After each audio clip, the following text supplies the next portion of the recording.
신부로 살아가면서 화를 표현하는 법이 많이 바뀌었습니다. 뭐랄까요? 신학생 때는 제가 느끼는 감정을 조금 직선적으로 표현했는데 신부가 되어서는 속으로 많이 참아냅니다.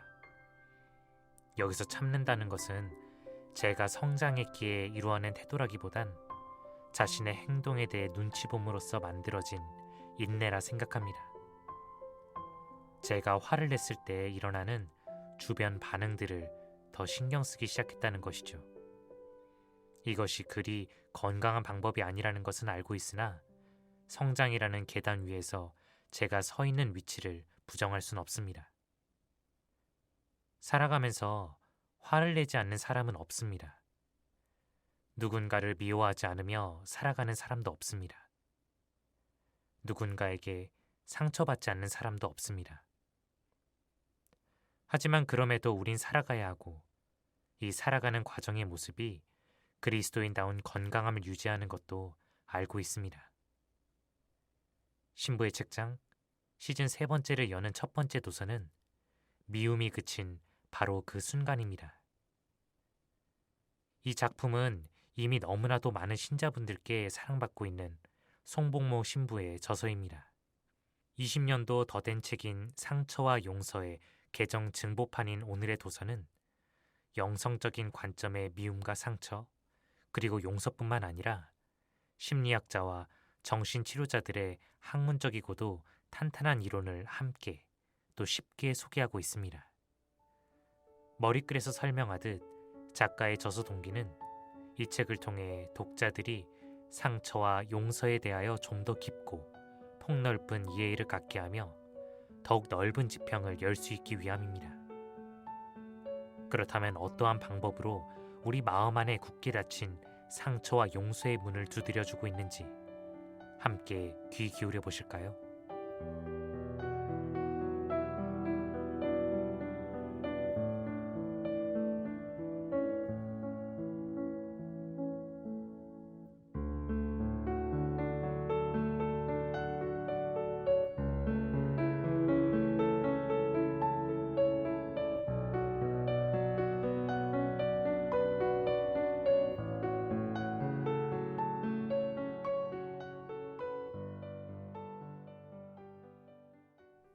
세상에서 가장 하기 어려운 것 2가지를 들라면 그것은 죄를 안 짓는 것과 내게 상처 준 사람을 용서하는 일일 것이다.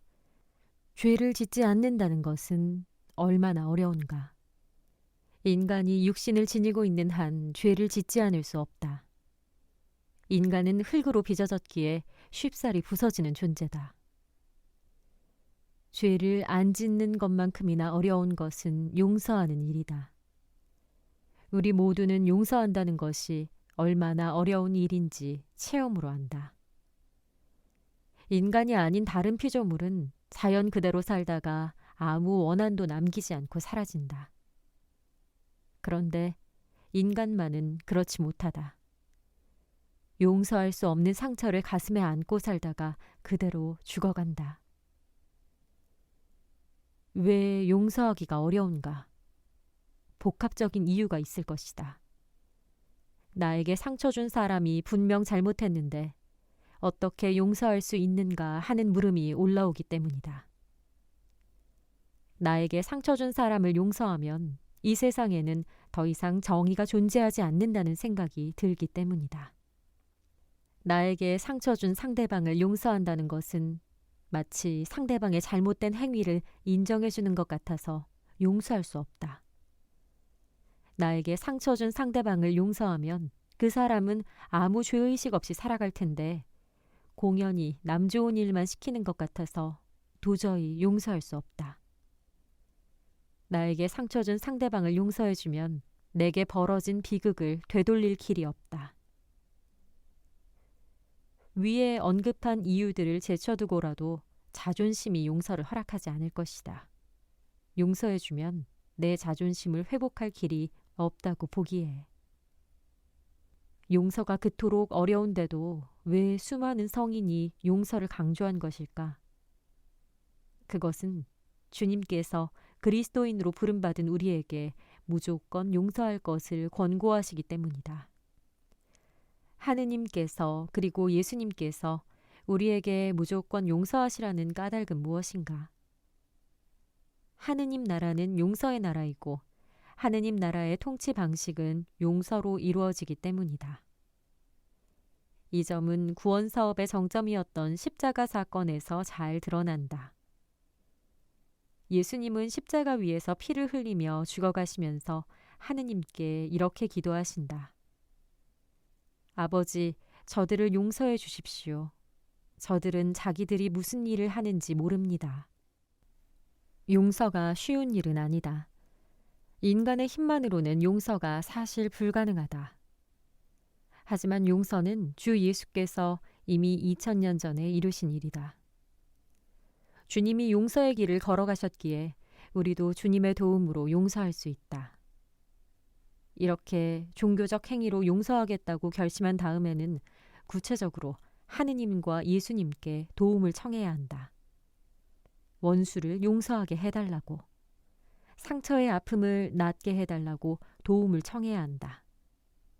가슴의 응어리를 주님의 자비와 관대함으로 바꾸어 달라고 청해야 한다. 주님의 기도에서 저희에게 잘못한 일을 저희가 용서하오니 저희 죄를 용서하소서를 천천히 반복하면서 기도하는 것도 도움이 된다.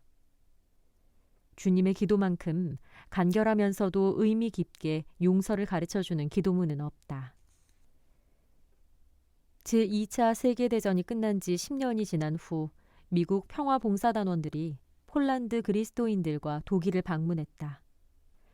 평화봉사단원 중 한 사람이 폴란드 그리스도인들에게 물었다. 독일 그리스도인들을 만날 마음이 있습니까? 그들은 독일이 폴란드인에게 저지른 행위에 대해 용서를 청하며 새로운 관계를 맺고 싶어 합니다. 폴란드 그리스도인들은 이러한 부탁 앞에서 상당히 불쾌한 표정을 지으며 침묵을 지켰다. 한참 후에 한 폴란드인이 말했다. 당신들은 지금 불가능한 일을 청하고 있습니다. 바르샤바의 모든 돌멩이가 폴란드인의 피로 물들었는데 어떻게 그들을 용서한다는 말입니까?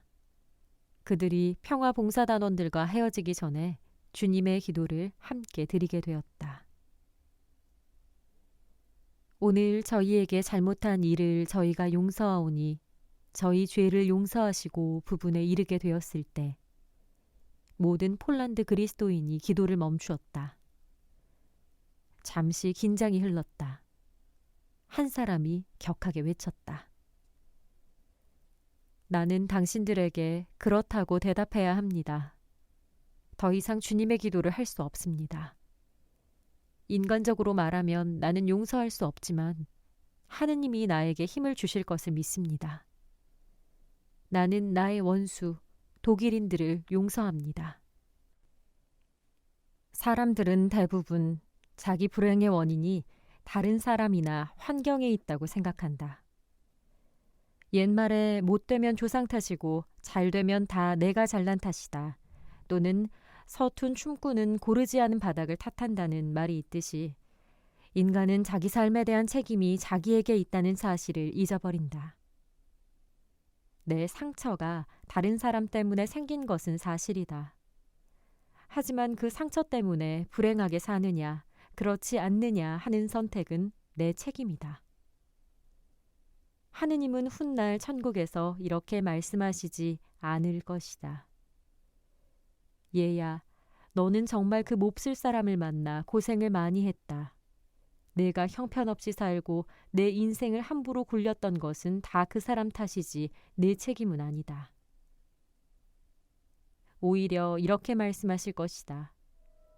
얘야, 내가 참으로 그 몹쓸 사람 때문에 고생을 많이 했구나. 그러나 그 사람에 대해 내 안에 일어난 반응과 그로 인해 내 인생을 어떻게 살았느냐 하는 것은 내 책임이지 그가 책임질 사항이 아니란다. 결국 삶은 선택이다. 다른 사람이 우리를 어떻게 대하느냐 하는 것은 우리가 마음대로 할 수 없지만 우리 자신의 행동과 반응은 우리 몫이다.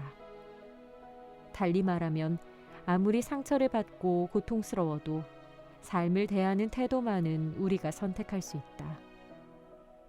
그리스도의 모습을 닮아가려는 신자답게 책임감, 분별 있는 사랑, 정직함, 온유함의 태도를 갖기로 선택할 수 있다.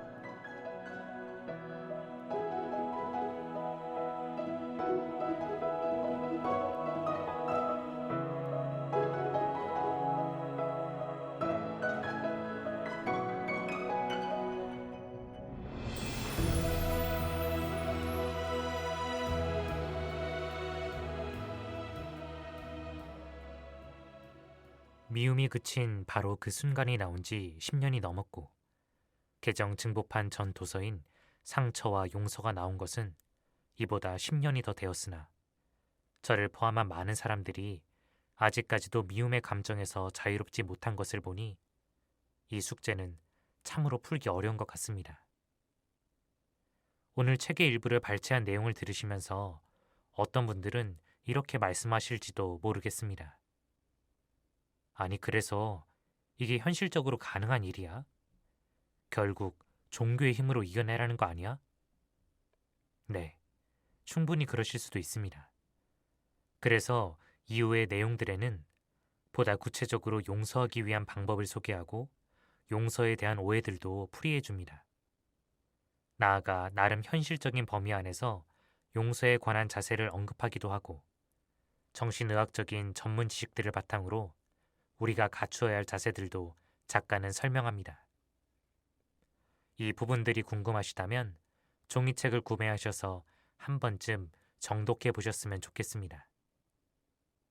물론 책을 한 번 정독한다고 해서 우리 안에 담겨있는 미움의 감정이 한순간에 사라지거나 우리가 지니고 있는 다양한 상처들이 깨끗하게 아무는 것은 아닙니다. 하지만 적어도 나를 위해 미움의 감정들에서 자유로워지기 위한 하나의 구체적인 지도 정도는 쥐어지게 될 것입니다. 오늘 밤 신부의 책장을 들으시며 마음속에 있는 불편한 감정들을 많이 내려놓으실 수 있었으면 좋겠습니다. 세 번째 시즌의 첫 번째 작품을 마치며 끝으로 에베소서 4장의 말씀을 들려드리고 싶습니다. 하느님의 성령을 슬프게 하지 마십시오. 여러분의 속량의 날을 위하여 성령의 인장을 받았습니다. 모든 원한과 격분과 분노와 폭언과 중상을 온갖 악의와 함께 내버리십시오. 서로 너그럽고 자비롭게 대하고 하느님께서 그리스도 안에서 여러분을 용서하신 것처럼 여러분도 서로 용서하십시오. 아멘.